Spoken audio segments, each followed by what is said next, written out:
What's going on, guys? My name is Jason, and today we've got the brand new AMain T-Rex 450 ready to fly helicopter here for us to unbox and go over some quick details of what you need to get this helicopter in the air. We're going to go ahead and cut into this box right now, so let's see what's inside.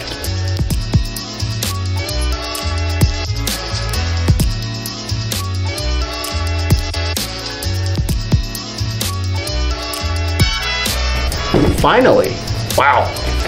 So the first thing we've got here is the AMain radio system that it comes with. This is the AMain A10. Attached to the box is probably the charger and the battery, that's my guess.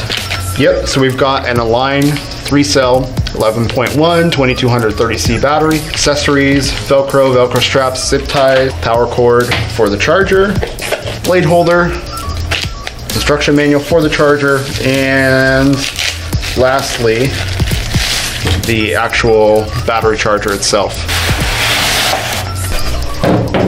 Alright, so this is exactly what you're going to get when you order this helicopter from any of the AMain dealers or distributors. They list the helicopter as almost ready to fly, and this is exactly why they do that. It comes fully assembled out of the box, with the exception of you have to install the tail boom into the frame of the helicopter. Luckily, this helicopter is shaft driven or torque tube driven, so it's just a matter of unbolting about 8 screws, sliding the assembly back together, and then installing about 12 screws that are also like down here, and tightening things up in order for you to be ready to fly. Very quick process, should only take maybe 10 or 15 minutes. So let's get all this stuff off of this cardboard doodad here, and we'll see what we're working with. Also, we have some very nice aligned carbon fiber blades. These aren't wood or anything like that, which will provide, the carbon fiber blades are going to provide a little bit more stability, a little bit more durability also compared to wood blades, which was what previously AMain included in some of their models. Alright, so we've got everything undone from the packaging, and we're going to go grab some tools, and we're going to show you how to get tail boom assembly installed into the helicopter and prepare you for your first flights of the model, as well as go over some quick details about the model and the equipment that it has installed.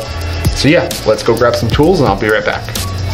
Okay, so we've grabbed our toolkit here, and the toolkit that we have is a mixture of Protect products which are available separately. However, the wrenches that we're going to use are available as a 1.5, 2, 2.5, and 3mm metric set, which you can buy, and I'll drop a link to the set of hex wrenches in the video description down below. And before we get going on installing the tail boom, I also want to mention that the radio is not pre-bound from the factory, at least it doesn't look that way.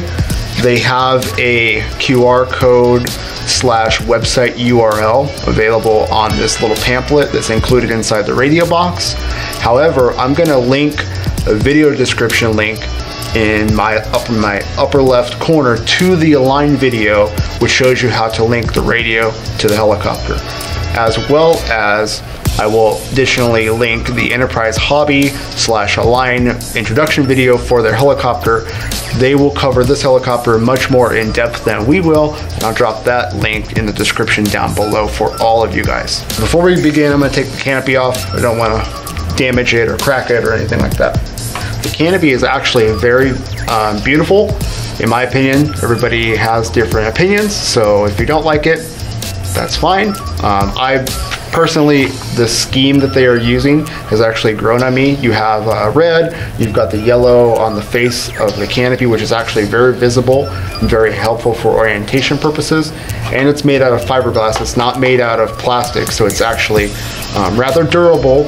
It won't crack and break. However, if you drop it, you will chip the paint, so do be careful about that. I'm gonna go ahead and set this off to the side now. So in order to install the tail boom into the helicopter, there are 4 bolts for the tail boom, which we need to pay attention to, and 2 bolts for the boom supports. The 4 bolts are these guys here, highlighted in white,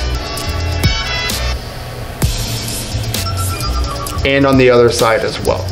So 8 total. I'm gonna go ahead and loosen those up. Now before I actually get the boom inserted into the helicopter, I also want to note that as these screws are removed, the thread lock that's applied from the factory out on line will actually need to be replaced. So we suggest any blue thread locker, whether it's Loctite brand Loctite / Threadlock, or any of the thread lock that's available at your local hobby store or online retailer. Any blue compound will suffice here for these bolts. So now that our bolts are loose, we actually also need to be aware that the linkage rod here, the ball end, needs to snap on to the ball on this servo. It will take a little bit of manipulating, but it will go on pretty easily. So let's go ahead and just get things going here. I also want to note, Align has added some laser engraving to the boom in the form of like a T, if you will. This helps you align the boom into the frame. The parallel line, which goes with the boom, basically just designates the top, and then the vertical line designates where the tail boom stops when it's fully inserted into the frame. Okay, so we're fully inserted. You may have to manipulate the rotor head or the tail rotor in order for the shaft to be accepted into the torque tube gears up front. They're basically keyed. So if you're not getting correct on the key, it's not gonna slide in. Once it actually lines up, it'll go in no problem. I just went ahead and snapped on the linkage rod for our tail rotor control. And the next set of bolts that we have to loosen up and actually completely remove are these boom support bolts here at the bottom of the frame. Again, because this is metal going into metal and the screws are machine screws or they have fine threads, Loctite will need to be reapplied in order to ensure nothing falls out during your first couple flights.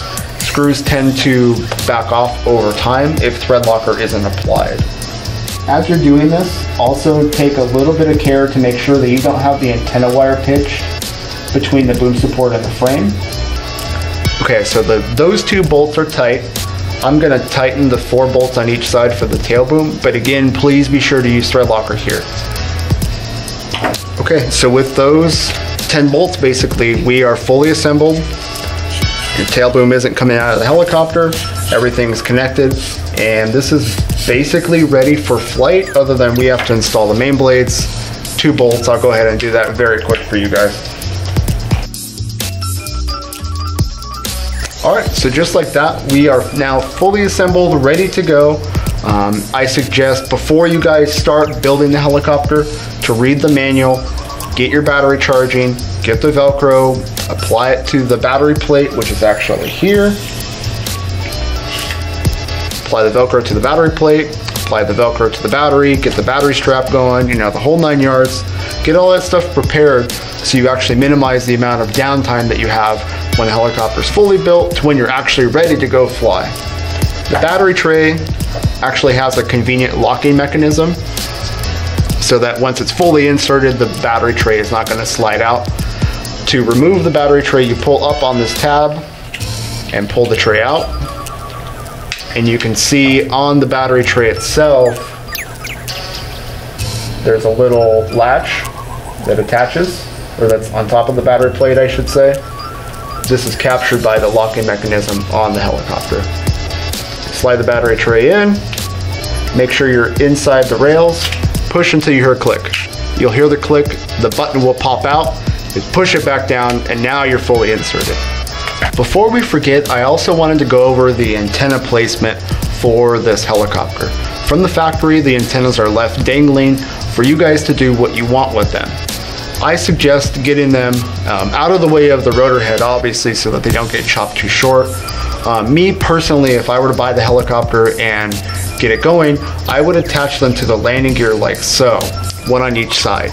And I would secure it with either a roll of like double stick tape. So place the double stick tape on the landing gear, then the antenna over the double stick tape, and then a final piece of double stick tape with the opposite side, protective side still attached, securing it. Or you could also use like electrical tape with like one wrap around the landing skid. So when you're completely done, it would look something like this. There's many other ways you can attach the antennas to the helicopter, as well as orient the antennas, but that's just the way that I would prefer, and that's how I would actually do mine. So you guys are welcome to try other things, but just make sure that they are out of the main blades, the path of the main blades, because you do not want to get those antennas chopped off at all.